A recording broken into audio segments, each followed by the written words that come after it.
So let us talk about frequency domain filters. And these filters, they generally work in frequency domain. And we'll talk about this frequency domain and spatial domain. And filter, why it is called a filter?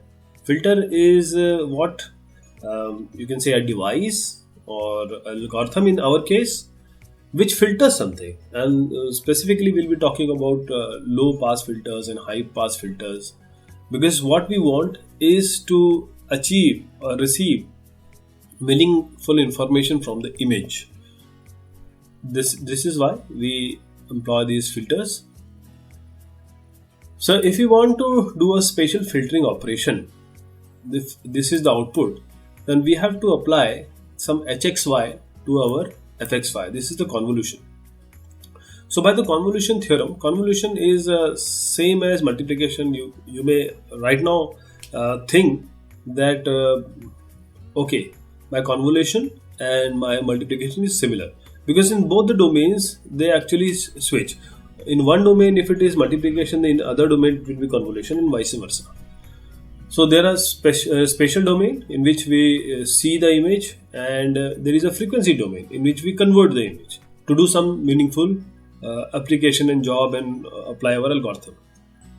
So by the convolution theorem, we can transform the mask and the image to a frequency domain via this and do the operation there. Why we do there? Because the complexity may be minimized there working, and it is easy to perform some algorithm on task in the frequency domain. So this is how it is done. This is convolution and this is directly multiplication. So if you take the inverse, we will like this. So what is the procedure? Okay, this is mathematics, but the procedure is you take the filter, you take the image, you convert or take the fast Fourier transform of this input. This may be a filter and this may be an image, and you take fast Fourier transform of both of them, and then you literally multiply them, and the following result which you get, you perform the inverse fast Fourier transform IFFT on it, and then your final image will be received in the spatial domain. So the convolution kernel has to be of the same size as the image, because you have to multiply them. So they have to be in the same, because they are essentially matrices. A matrix can be only multiplied when they have the same order, or else you have to pad some zeros if necessary. And multiplication is point by point, as I suggested here. It is point by point of complex numbers. Now, what is the advantages of filtering in frequency domain? As I already suggested, that the fast Fourier transform is actually taking the cost of operation of fast Fourier transform is order of n log n. This is if you have different m and n of an image. If this is image, and you have m rows and n columns, then it can be mn log mn, but we generally say it is n log n. N log n. Why? Because we consider this to be only a square image. So the total cost of filtering in this frequency domain is dominated by this FFT, and compare this with the convolution in spatial domain, it is order of n square. So you get a huge benefit as you do in the frequency domain, or you do the fast Fourier transform. So order of n square and order of n log n. You see, if the number of inputs increases, this generally rises like this. For small inputs, it is better than n log n, but for large inputs, this goes beyond our acceptance. So this is what is required. So convolution in frequency domain is faster for large kernels, as I just indicated. This is the beauty, and these are the advantages of filtering in frequency domain. And this is the example of Fourier domain filtering in MATLAB. You may need to filter or need to add pad to the filter to be of the same size of the image. Remember, the image and the filter has to be of the same size. So you can do this by setting the point in the lower right corner like this. this is just a, if you are aware of MATLAB, it will be good. If you are not, then also there is no problem, because you just understand what concept I am giving you. This size f, this particular is the size, that is number of row and columns of the image, and this MATLAB actually expands this filter into new values to zeros. These are all zeros. This is the our actual filter. So the IFFT2, that is the inverse fast Fourier, should yield a real image, but we take real of final results. So we want to get rid of the imaginary values. This is also an example. What we are doing here is we are taking an image, taking a fast Fourier transform, then you shift this f, then take absolute, take log, and then you show it. First you have to create a filter. This is how we create a filter. This is taking FFT of the filter and then applying filter and going back to the spatial domain. This is how we apply the filter. We have just created a filter which is here. We have created a filter and this filter is applied on the image. This dot star means point to point. Remember, this dot star means point to point, and then we perform this inverse FFT and take the real part. And this is what is the output and the what we wanted. Now coming to low pass filters, as I suggested, there are two types of majority of two types of filters. One is low pass filter, one is high pass filter. So this is box filter, this is HX, and this is how it is seen when it is converted to the frequency domain. This is also an ideal low pass filter, and when it is converted to the frequency domain, it looks like this. And if this is performed, this HX is performed with the the image, or this HX is performed by the F, then the result will be like this, the convolution with step edge. This is the step edge. So this is how it is seen, but what I wanted to suggest from these diagrams or these results are, this is quite continuous when the result gets, but here we get some ringing effect. So let us see more of them. This is a ideal low pass filter in 2D. This is how it is seen. This is the perspective plot of ideal low pass filter transfer function. Okay, and this is the filter which is displayed as on image. This is the filter, and this is the filter as an image, and this is the filter radial cross section. So this is ideal low pass filter in 2D, and as we apply, this is just see the example. This is the original image, and these are all the result of applying ideal low pass filter with cutoff frequencies at radii, so say 5, 10, 30, 80 to 30. So the power removed by these filters was 8, 5.4, 3.62 and 0.5% of the total. See, there is no ringing near the sharp edges. Ringing is only this. See, I must make it clear. There are the ringing effect. That is why we are offering, or there are other filters which have come up. This is the ringing effect which creates a problem with this ideal low pass filter, this low pass filter. So if we just try to take an example, this is our H. We apply this F point by point to H, and we take the IFFT, means inverse Fourier transform of this G. So there is a ringing effect. See, you can see the ringing effect here. That is why I wanted to suggest this with the ideal low pass filter. So what to do with this ringing? There has to be some or the other rescue. This is also an example. Similar example, you can pause and you can try it. That how we have created our this ideal low pass filter. This is a circle in middle of the image, like this. This is how we created. This is actually our filter. This is the creation of the filter and then applying it point by point. But now we go to Gaussian low pass filter, because earlier we have seen that this low pass filter created ringing effect.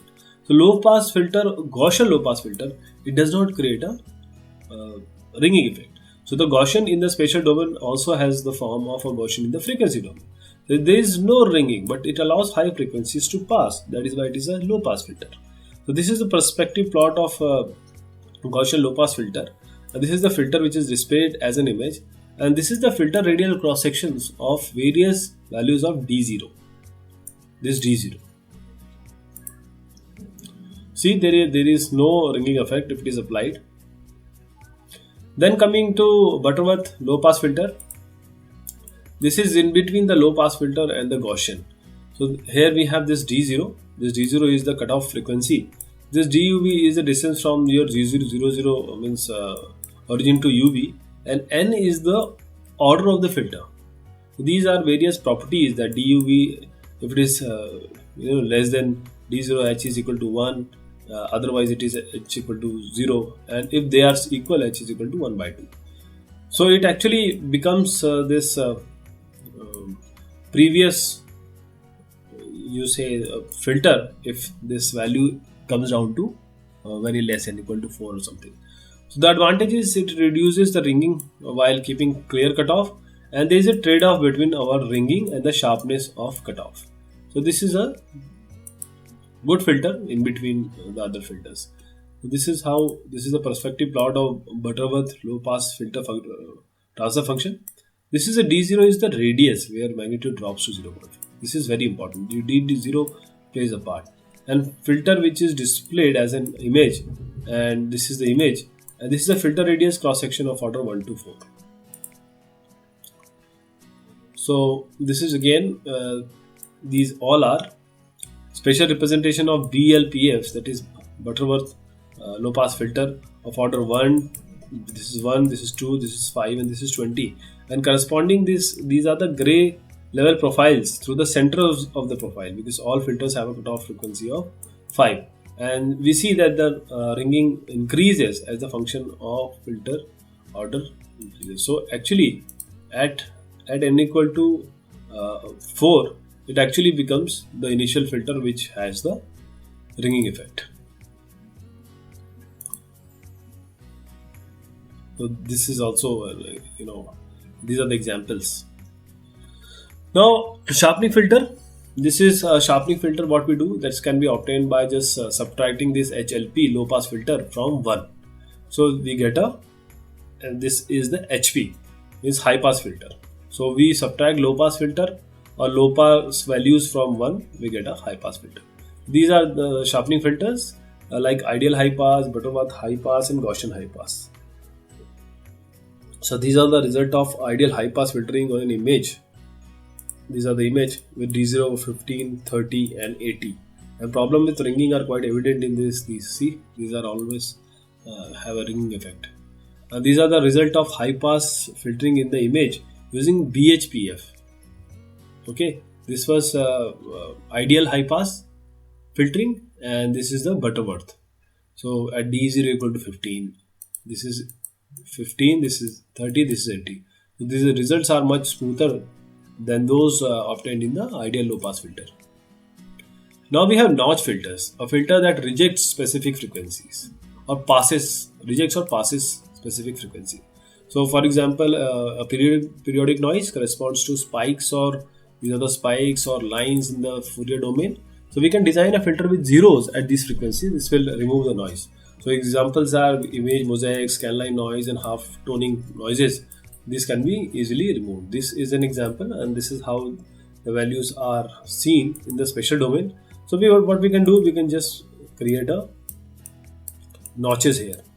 We can create notches here with sub radius, and this is how it is done. These are the steps in notch filtering.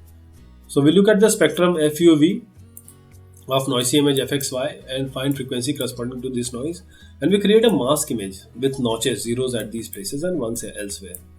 These are the zeros, these are the notches.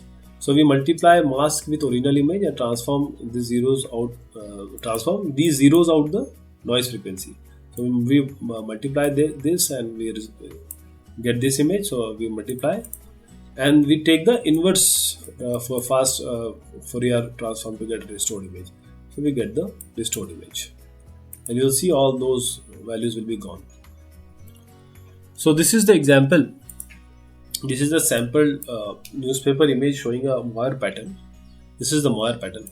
This is the spectrum of this particular image, and this is the Butterworth notch reject filter multiplied by the Fourier transform. See, Fourier transform multiplied by this notch, and this is the filter image. So this almost eliminates this Moir pattern. This is an example of what we have just seen, and this is the image. We have taken the FFT and FFT shift, and what we have done is we have created a mask.tiff. And mask.tiff, so use only first band of the color image and threshold, so zeros are at the noise location. This is now multiplied pointwise. So Butterworth filter would be a better mask to use than the circle being drawn. This kind of circle will be drawn, and you should put the notches in a symmetrical location. So these are the example of horizontal scan lines, and we you can create a notch of vertical lines in frequency domain like this, and you can see that these lines are gone here. So the convolution theorem say that convolution in one domain, that is spatial, is equivalent to point by point multiplication in the other domain like frequency, and vice versa. So it gives us a way to understand the behavior of filters. So example of some kind of filters are an ideal low pass filter passes all frequencies with magnitude below a specific level and attenuates all frequency above that level. An ideal low high pass filter does the opposite, and other filters also does the opposite, because low pass is opposite of the high pass. And this notch filter rejects frequency at a specific point, means notch. So this was all about our frequency domain filters. Thank you so much. Take care.